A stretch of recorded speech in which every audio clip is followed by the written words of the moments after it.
বিশ্ব রাজনীতির মানচিত্রে আবারও নীরব একটা বদল আসছে। ইউরোপে নেটো, এশিয়ায় কোয়াড বা অকাসের মতো জোট যখন বৈশ্বিক শক্তির ভারসাম্য নির্ধারণ করছে, ঠিক একই সময় মুসলিম বিশ্বেও গড়ে উঠতে চলেছে এক নতুন সামরিক সমীকরণ। নেটোর আদলে একটি সমন্বিত প্রতিরক্ষা কাঠামো, যার কেন্দ্রে আছে সৌদি আরব, পাকিস্তান এবং তুরস্ক। আর এই সমীকরণের সাথে এবার উচ্চারিত হচ্ছে আমাদের প্রিয় মাতৃভূমি বাংলাদেশের নামও। প্রশ্ন উঠেছে, এই তিন শক্তিধর মুসলিম দেশের সামরিক জোটে কি যুক্ত হতে যাচ্ছে প্রিয় মাতৃভূমি বাংলাদেশ? আর কেনই বা সাম্প্রতিক সময়ে মুসলিম দেশগুলো ঐক্যের পথে হাঁটছে? পাকিস্তান, তুরস্ক ও সৌদি আরব, এই তিন দেশ শুধু মুসলিম বিশ্বের গুরুত্বপূর্ণ রাষ্ট্রই নয়, বরং নিজ নিজ অঞ্চলে সামরিক এবং কৌশলগত ক্ষমতার দিক থেকেও প্রভাবশালী দেশ। সাম্প্রতিক সময়ে এই তিন দেশকে ঘিরে একটি নতুন নিরাপত্তা অক্ষ গঠনের আলোচনা আন্তর্জাতিক কূটনৈতিক অঙ্গনে ব্যাপক মনোযোগ কেড়েছে। সেই আলোচনার কেন্দ্রে ধীরে ধীরে যুক্ত হচ্ছে দক্ষিণ এশিয়ার উদীয়মান শক্তি বাংলাদেশ। বিশ্লেষকরা বলছেন, এটি শুধু আরেকটি সামরিক জোট গঠনের প্রক্রিয়াই নয়, বরং দক্ষিণ এশিয়ায় এবং মধ্যপ্রাচ্যের শক্তির ভারসাম্য পুনর্গঠনের একটি সুপরিকল্পিত কৌশলগত পুনর্বিন্যাস। প্রিয় দর্শক, আসসালামু আলাইকুম। আমি শাহাদাত হোসেন আছি আপনাদের সাথে। আজ সমীকরণ তুলে ধরব আজকের এই বিষয়টি নিয়ে। আশা করি পুরো আয়োজনে সাথেই থাকবেন। প্রিয় দর্শক, এই সমীকরণের শেকড় খুঁজতে গেলে ফিরে যেতে হয় ২০০৫ সালের সেপ্টেম্বর মাসে। সে সময় পাকিস্তান ও সৌদি আরবের মধ্যে স্বাক্ষরিত হয় একটি কৌশলগত প্রতিরক্ষা চুক্তি। চুক্তির অন্যতম গুরুত্বপূর্ণ ধারা ছিল, এক দেশের ওপর হামলাকে উভয় দেশের ওপর আক্রমণ হিসেবেই বিবেচনা করা হবে। এই ধারাটি আন্তর্জাতিক বিশ্লেষকদের নজর কেড়ে নেয়। অনেকেই তখন থেকে এটিকে নেটোর আদলে গড়ে ওঠা প্রতিরক্ষা নীতির সঙ্গেই তুলনা করে আসছেন। পাকিস্তানের বিভিন্ন গণমাধ্যমের তথ্যে বলা হয়েছে, ইসলামাবাদ দীর্ঘদিন ধরেই দক্ষিণ এশিয়া ও মধ্যপ্রাচ্যকে যুক্ত করে একটি সমন্বিত নিরাপত্তা কাঠামো দাঁড় করানোর চেষ্টা চালিয়ে যাচ্ছে। এই প্রেক্ষাপটেই ঢাকা ও ইসলামাবাদের মধ্যে সাম্প্রতিক মাসগুলোতে একাধিক উচ্চ পর্যায়ের সামরিক বৈঠক নতুন ইঙ্গিত দিচ্ছে।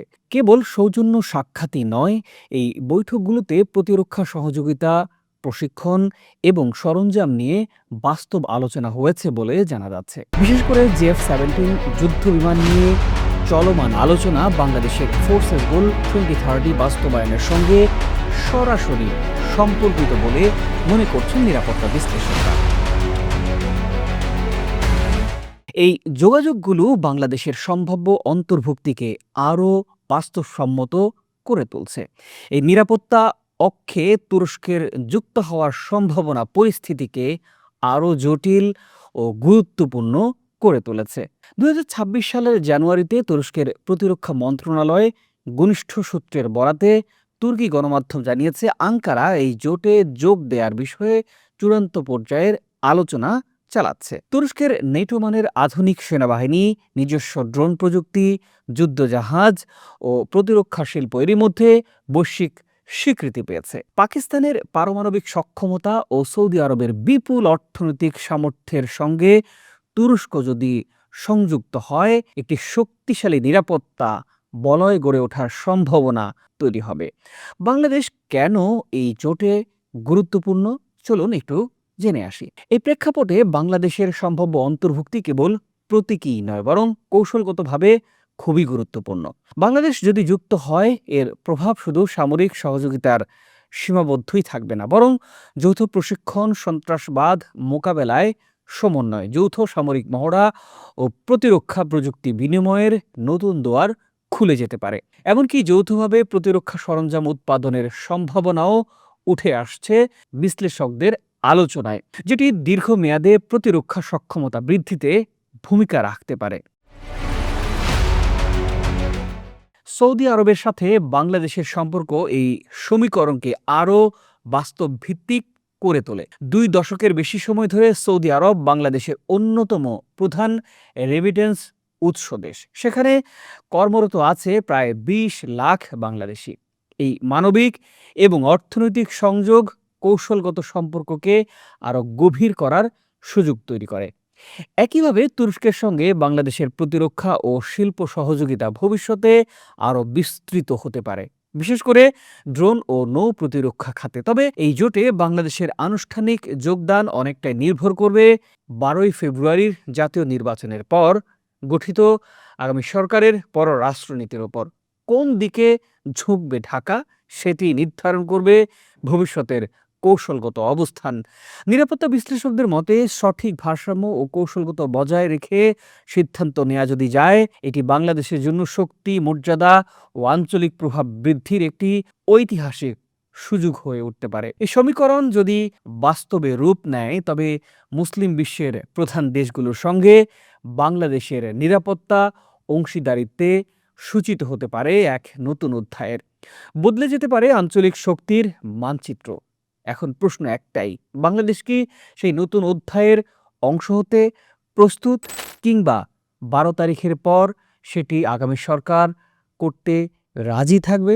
প্রিয় দর্শক, বিষয়ে আপনার অভিমত জানতে চাই, নিশ্চয়ই কমেন্ট করে আমাদের জানাবেন। আজ এ পর্যন্তই। ভালো থাকুন, সুস্থ থাকুন, দেখা হবে পরের পর্বে।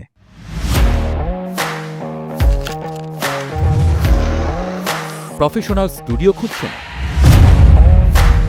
ঢাকার প্রাইম লোকেশন নয়াপল্টনে দেশ সমাচার স্টুডিও আপনার কন্টেন্ট প্রোডাকশনের নির্ভরযোগ্য ঠিকানা। এখানে পাবেন 4K ক্যামেরায় মাল্টি অ্যাঙ্গেল রেকর্ডিং, আছে গ্রিন ও ব্ল্যাক স্ক্রিন সেটআপ, উন্নত মানের মাইক্রোফোন ও sound proof voice over booth. আপনার পছন্দ মতো স্টুডিও ডিজাইন করার সুযোগও থাকছে। Hazrat Shahjalal news content, talk show, interview বা পডকাস্ট, যা কিছুই করেন এখানে পাবেন প্রফেশনাল সেটআপ আর ফুল এডিটিং সাপোর্ট। আপনার চাহিদা অনুযায়ী বুক করতে পারেন আজই। কল কিংবা হোয়াটসঅ্যাপ করুন এই নাম্বারে 017202106557। ভিজিট করুন আমাদের ওয়েবসাইট ও ফেসবুক পেজ।